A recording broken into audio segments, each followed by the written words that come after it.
मालिक। हाँ हाँ बोल। आपने सबको बख्शिश दी, मेरी बख्शिश? शू चाहिए तने बोल। मुझे कुछ नहीं चाहिए, मुझे जो चाहिए था आपने मुझे दे दिया, मेरा बचपन। मैं आपसे बहुत गुस्सा थी पर मैं हार गई और आप जीत गए। केवी बात करे छे डफोड़। अरे तू मेरी बंदी नहीं है, मैं तेरा मालिक है।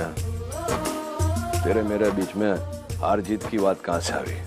हाँ पर वो ये जो बात तू बोल रही थी ना कि तू हार गई, ये बात बोलनी है तो तेरे दीकरे को बोल जरा, हितिन को। हमड़ा छे के नहीं है? पर हितिन भाई को क्यों? हाँ मैंने क्या किया? हाँ इतला माटे कि तेरे दीकरे ने शरत रखी थी मूछ के बारे में। बोलता था कि मैं तुझे नहीं मना पाऊंगा ने मुझे मूछ निकालनी पड़ेगी। बोल बोले यहाँ चलो वे मूछ निकाल। वो कौन सी शर्त? ये याद नहीं था ना, झूठू बोले थे। हमें ऐसी कोई शर्त रखी मेरे सामने रखी है तूने। अरे हाँ वो शर्त तो मैंने ऐसी ही रखी थी पापा। हाँ। मुझे पता था कि आप संतू को मना लोगे। अरे जा जा जा जा, हजाम को बुला, हजाम को बुला। चलो मालिक अभी रहने दीजिए ना। अरे रहने कैसे दे यार, हजाम को बुलाने को। ये तोरन अरे पापा जवा दो ना, एक मूछ नहीं पाते શું પડ્યા છો તમે? जो एक समस्या है। ओए ये तेरा पति है ना, इसके दीकरे का लगन है, ये वे ससुरा बनेगा। ये मूछ नहीं होगा ससुरे का तो कैसा लगेगा? ये बोला हजाम ने। पापा मैं ये कह रही हूँ कि सगाई का मुहूर्त निकला जा रहा है, अब चलिए सब लोग। हाँ बोलो। गुड भाई, किसका फोन है? वो सब छोड़। बहुत अच्छा हुआ कि मॉम हमें यहाँ पे लेके आए। अगर हम लोग यहाँ नहीं आते तो बहुत कुछ मिस कर देते। अब इस पार्टी में ऐसा कुछ होने वाला है जो किसी ने सोचा भी नहीं होगा। देखते जाओ। लाई, अब लड़के के माता पिता यहाँ आ जाएं विधि के लिए। लीजिए।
ये सगाई नहीं हो सकती। तू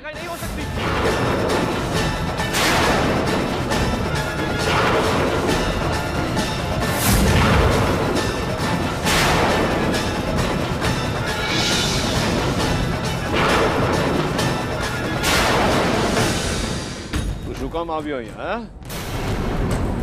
मैंने सब सुना तेरे बारे में। तो मेरे हाथ से कोई अनर्थ हो जाए उससे पहले तू जा। तूने साहस कैसे किया यहाँ आने का?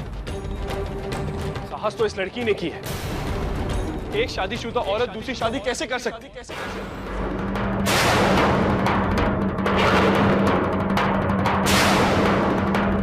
लेकिन इसकी हिम्मत देखो, एक शादी होने के बाद भी आज यहाँ दूसरी सगाई रचा रही है।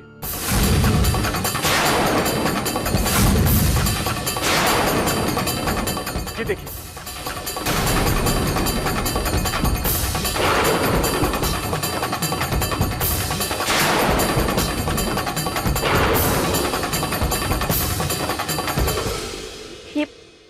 ये सब झूठ है, ऐसा नहीं हो सकता। जा जा बधु खोटू छे, सब छल है, छल है। छल तो ये एंगेजमेंट है मिस्टर धर्मराज, जो मैं दिखा रहा हूँ वो असलियत है। देखिए ना, ये देखिए हमारी शादी की फोटोग्राफ्स। फोटोग्राफ तुम्हारी तरह झूठ है। कितने फोटोग्राफ फाड़ोगे ऋषभ? फोटोग्राफ फाड़ने से सच नहीं बदलेगा। मेरे पास हमारी शादी का पूरा एल्बम है, मैं दिखाता हूँ। ये देखिए, जब मैं इसे मंगलसूत्र पहना ये देखिए जब मैं इसके साथ 7 फेरे ले रहा था, ये देखिए जब मैं उसकी मांग भर रहा था, और ये देखिए जब हम स्टेज पर बैठे थे। देखिए आप कह दो ये सारे फोटोग्राफ झूठ है। हाँ ये झूठ है। मैं तुमसे नफरत करके मैं तुमसे शादी क्यों करूंगी? यही सवाल तो मैं तुमसे पूछना चाहता हूँ त्रिवेणी। मुझसे शादी करने के बाद भी तुम ये सगाई क्यों कर रही हो? ये बस है, वो बोल तू। वही आगे एक शब्द मत बोलना। सब खबर है मुझे कि तू क्यों ऐसा कर रहा है। ये त्रिवेणी ने मेघा का सत्य सबके सामने बाहर किया ना, इसलिए प्रतिशोध ले रहा है तू इससे। या खोटा कलंक लगा रहा है इस पे। नहीं, ये तो मेरी पत्नी है। विशाल, मैं त्रिवेणी के बारे में एक शब्द नहीं सुनूंगा। निकल जाओ इससे। निकल जाओ। ऋषभ, विशाल ने अगर त्रिवेणी पे इतना बड़ा इल्जाम लगाया तो हमें उसकी बात जांच लेनी चाहिए। नहीं, मैं ये नहीं कह रहा हूँ कि वो सच कह रहे हैं, लेकिन ये तुम्हारी जिंदगी का सवाल है। क्यों कहवा मांगा से? क्या बोलना चाहता है तू? नानू, मैं सिर्फ इतना कहना चाहता हूँ कि हम लोग इस त्रिवेणी को कितने टाइम से जानते? महीना, 2 महीना? बस। ये कहाँ से आई है, कौन है, किस परिवार से है, इसका अस्तित्व क्या है, हमें से कोई नहीं जानता। और ये भी तो हो सकता है कि सिर्फ आपकी जायदाद पाने के लिए ये इस घर में अनाथ बन के आई हो। बस दानिश, एक शब्द और नहीं। Relax Rishabh, relax. अरे ये तो सिर्फ एक पॉसिबिलिटी है। हो सकता है कि जब इसे ये पता पड़ा हो कि विशाल नानू का बेटा है, तो ये सोचकर इसने विशाल से शादी की हो। और जब इसे ये पता लगा कि विशाल की खुद के घर में ही कुछ नहीं चलती और इसे जायदाद में कुछ नहीं मिलने वाला, तो इसने विशाल को छोड़कर आपको पकड़ा, है ना? क्यों नानू? पॉसिबल? अब ऋषभ भाई जैसा वर और मायावंशी जैसा खानदान के लिए तो कोई कुछ भी करेगा। क्यों भाई? चुप करो। अरे माँ, हम तो चुप कर जाएंगे, अब कहेंगे तो जमाने वाले। तो सिर्फ आगाह कर रहे हैं। और हम किसी को ठेस नहीं पहुंचाना चाहते। आखिर हम भी मैयावंशी परिवार का हिस्सा है और इस खानदान की इज्जत हमारी भी इज्जत। बात तुम नहीं करो तो अच्छा है। मैं अच्छी तरह जानता हूँ कि इस परिवार की और इस परिवार के लोगों की कितनी इज्जत करते हो तुम। तुम्हें त्रिवेणी पर पूरा भरोसा है। हाँ त्रिवेणी, पापा बिल्कुल सही कह रहे हैं। हमें तुम पे पूरा भरोसा है। ये विशाल हमारे खानदान की इज्जत उछालने की कोशिश कर रहा है। वाह ऋषभ, मायावंशी वाह। अरे इज्जत तो तुम्हारी तब जाएगी जब तुम एक पहले से शादीशुदा औरत के साथ फिर से सगाई करोगे। ये कहां का न्याय है? आप अपने पोते की खुशी के लिए किसी और की बीवी को कैसे छीन सकते हैं? मुझे न्याय चाहिए। ये हमारे यहाँ अपराधी को दंड देते हम, न्याय नहीं, समझो ना? चलो जाए यहाँ थी। तो आप ये सगाई करने पर अड़े रहेंगे, लेकिन मैं ये सगाई नहीं होने दूंगा। ये सगाई होगी। नहीं होगी। होगी ये सगाई, और तुम्हारा नाटक भी बंद होगा। अरे कम से कम अपने रिश्तों की तो कदर कर विशाल। चला जाए इससे पहले कि मैं पुलिस को यहाँ बुलाऊं। अरे तुम क्या पुलिस को बुलाओगे? मैं पुलिस को लेकर आता हूँ। मेरे समझाने पर भी, तुम लोगों को सबूत दिखाने पर भी तुम लोग जानबूझ के गैर कानूनी काम कर रहे हो। अभी जाकर पुलिस और वकील दोनों को लेकर आता हूँ। अरे जा जा, जिसको लाने का लेके आ, बढ़िया सगाई होगी। ये सगाई नहीं होगी।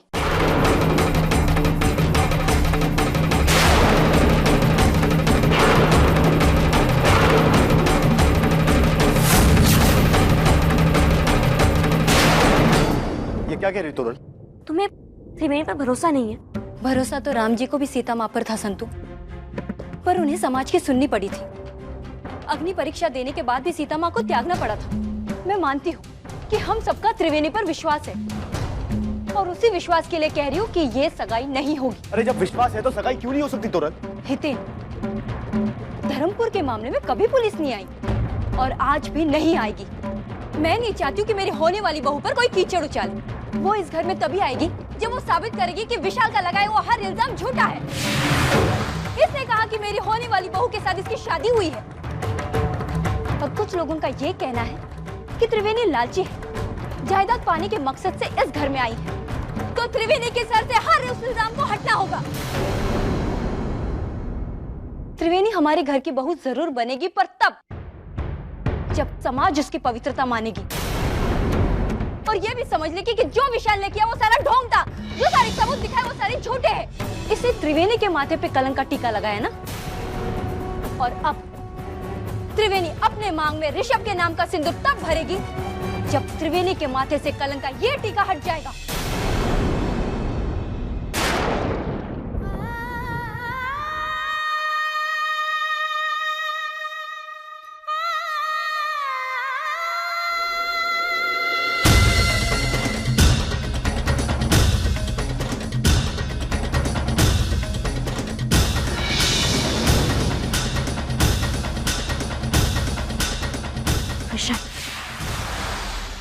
तुमने ठीक नहीं किया। इसमें गलत भी क्या किया? आप सब लोग चाहते थे कि त्रिवेणी मायावंशी खानदान की बहू बने, तो बन गई। ऋषभ की नहीं सही, मेरी सही।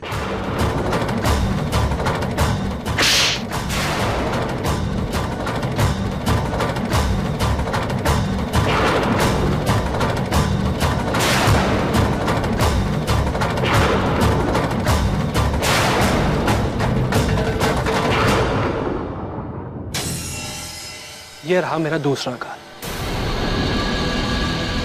गांधी जी ने कहा है कि कोई एक गाल पर थप्पड़ मारे तो उसके सामने दूसरा गाल भी रख देना चाहिए। मारो, जितना मारना मारो। मैं अपने बाप को एक और मौका देता हूं, जो करना है करो, लेकिन मैं त्रिवेणी को ऋषभ से शादी नहीं करने दूंगा।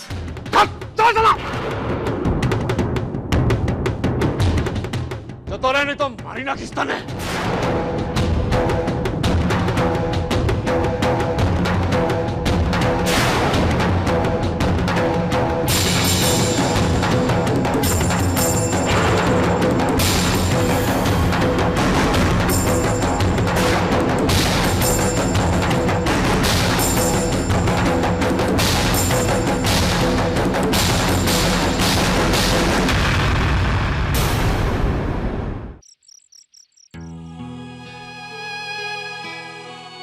अरे पगली, तू क्यों रोती है? देखना, विशाल जल्दी से पकड़ा जाएगा और हम तुम्हारी शादी धूमधाम से करेंगे। रो मत बेटा, मत। माँ बिल्कुल सही कह रही त्रिवेणी। Please don't cry. हम सब जानते हैं कि विशाल की असलियत क्या है। बहुत बड़ा फरेबी हो, धोखेबाज है। बिल्कुल सही कहा ऋषभ भाई, लेकिन बस एक बार ये सारी की सारी गलतफहमी दूर हो जाए, फिर सब ठीक हो जाएगा, है ना? इसकी कोई जरूरत नहीं। जब मैं जानता हूं कि असलियत क्या है, तो कुछ साबित करने की जरूरत नहीं है। जरूरत है ऋषभ। आखिर इस घर की इज्जत का सवाल है। इस घर की इज्जत की फिक्र करने की तुम्हें कोई जरूरत नहीं। क्यों जरूरत नहीं है? आखिर हम भी इस घर के सदस्य हैं, पर कोई पराया तो नहीं है ना बा? मैं ठीक कह रहा हूँ। मैं सब कुछ समझती हूँ, बात का बतंगड़ मत बना। अभी तो सिर्फ त्रिवेणी को संभालना है। बेटा, जिंदगी में खुशियां भी होती है, कठिनाइयां भी होती है, इसीलिए तो हमें सुख का आनंद मिलता है। तू तो शानी है, समझदार है, उतार चढ़ाव तो आता है। हिम्मत रखो बेटा, हिम्मत रखो। बात ठीक कह रही है। पति बनने आया था वो, आज के दिन ही क्यों आया? जिस दिन ऋषभ और त्रिवेणी की सगाई होने जा रही थी। त्रिवेणी, ले बेटा। साफ जाहिर होता है बाप कि वो ये प्रसंग खराब करने आया था। अपने ही घर में अपनों से बदला लेना चाहता है वो। त्रिवेणी बेटा, तुम मत घबराओ, हम सब तुम्हारे साथ हैं। अफसोस तो इसी बात का है कि आप लोग सब मुझे यहाँ दिलासा दे रहे हैं। तोरल आंटी कहाँ है? क्यों उनका रवैया आप लोग जैसा नहीं है? क्यों उन्होंने सगाई रोकने की बात की? क्यों कहा कि मुझे ये साबित करना पड़ेगा कि विशाल ने जो भी कहा वो झूठ है? उन्हें मुझ पर विश्वास नहीं है। अरे बेटा, ऐसा कुछ नहीं है, कुछ नहीं है ऐसा। मत सोच ऐसा मत सोच बेटा, सब ठीक हो जाएगा बेटा, सब ठीक हो जाएगा। हाँ? क्यों हुआ ऐसे भगवान? और किस लिए? कितने अरमान सजा कर रखे थे मैंने आज के दिन के लिए कि ऋषभ की आज सगाई होगी और उसे वो सारी खुशियां मिलेगी, और आज ही के दिन उन सारे अरमानों को तोड़ दिया आपने। क्यों? भगवान को क्यों दोष दे रही हो तोरल? अगर आज तुमने ना नहीं की होती तो त्रिवेणी इस घर की बहू होने की रस्में निभा चुकी होती।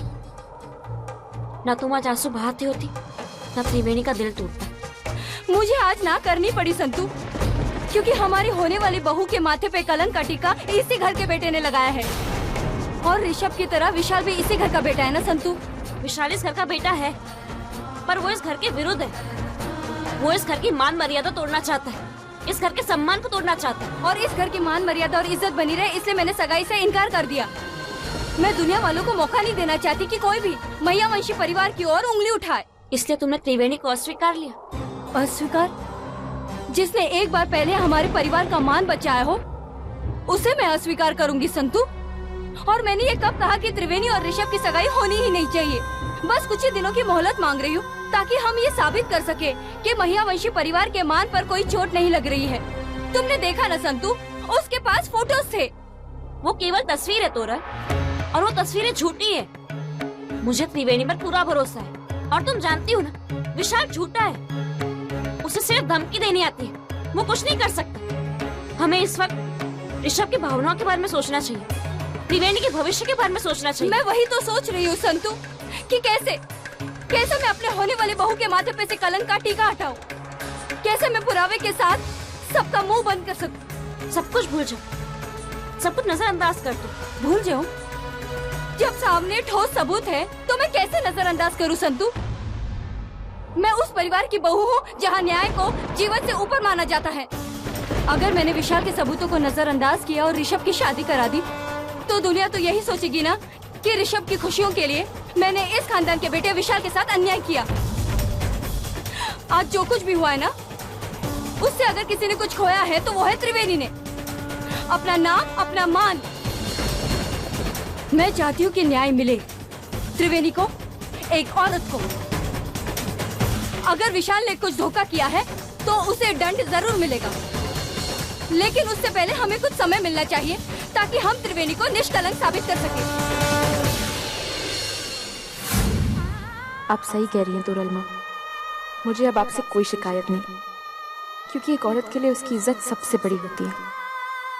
अब मैं पहले अपने नाम पर लगा कीचड़ धोऊंगी, उसके बाद ही ये सगाई होगी। बा ने सही कहा था, सबको मुझ पर विश्वास है, आपको भी। बस मुझे अब उस विश्वास को सही साबित करना है। अभी तो आप खुश हैं ना माँ? आपकी अपमान का ऐसा बदला लिया है कि पूरी जिंदगी भर याद रखेगी वो त्रिवेणी। आपको क्या लगा कि आपका बेटा आपकी बेइज्जती सहकर चुप रहेगा, खामोश रहेगा? नहीं मॉम, मैं तो सही मौके का इंतजार कर रहा था। मौका मिला और मैंने अपना वार कर दिया। अब देखना, कल अखबार में एक खबर छपेगी, लेकिन इनके माथे पर कलंक का टीका हमेशा के लिए छप जाएगा। बर्बाद हो जाएंगे। इन्होंने कुछ लोगों के सामने आपकी बेइज्जती की थी ना, मैं पूरे दुनिया के सामने इनकी बेइज्जती करूंगा। अपनी और त्रिवेणी की झूठी शादी की तस्वीरें दिखाऊंगा इन्हें। कल सिर्फ न्यूज ही नहीं छापूंगा, फोटोग्राफ के साथ छापूंगा। रिलैक्स विशाल, अब तक जो हुआ सो हुआ, लेकिन तुम्हें इन सब में ज्यादा पढ़ने की जरूरत नहीं है। क्यों? अगर ये फोटोग्राफ सबके हाथ में आ गए तो वो लड़की तुम्हारे गले का कांटा बन जाएगी, और अगर ये साबित हो गया कि तुम दोनों की वाकई शादी हुई है तो संतू उस त्रिवेणी को तुम्हारी जिंदगी के साथ बांध देगी और तुम्हें निभाना पड़ेगा। विशाल, तुमने मेरे लिए बहुत कुछ किया है, पर सिर्फ एक बदले के लिए मैं तुम्हारी पूरी जिंदगी बर्बाद नहीं कर सकती। थैंक्स मॉम, आपने हमेशा सही वक्त पर मुझे सही राह दिखाई है। Thank you and good night. Good night.